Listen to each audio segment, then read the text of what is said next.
আমার পড়া আমি দিতে চেয়েছিলাম, তুমি এতদিন নিলাম না, বাধ্য হয়ে আমি তোমাকে স্কুলে ভর্তি করলাম, টিউশন দিলাম, তোমাকে আগে পড়াতাম, তুমি তো পড়লাই না।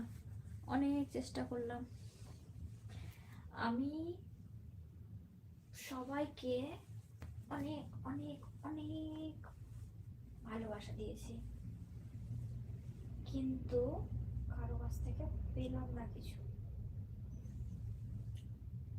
এটাই হচ্ছে জীবন, বুঝলা? তোমাকে আমি অনেক অনেক ভালোবেসেছি, ভালোবেসে পড়ানোর চেষ্টা করেছি, তুমি পড়লা না, তাই এখন তোমাকে আমার থেকে দূরে করে দিলাম, অন্য কারো কাছে পড়ো।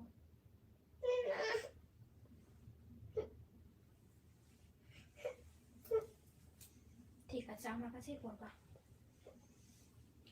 যখন আমি আবার তোমাকে ভালোবাসবো, পড়তে পড়াবো, তখন তুমি আবার অন্য কারো কাছে চলে যাবা। আমি তো জানি, তখন আবার দুষ্টুমি করবা, পড়বা না, আমাকে কষ্ট দিবা।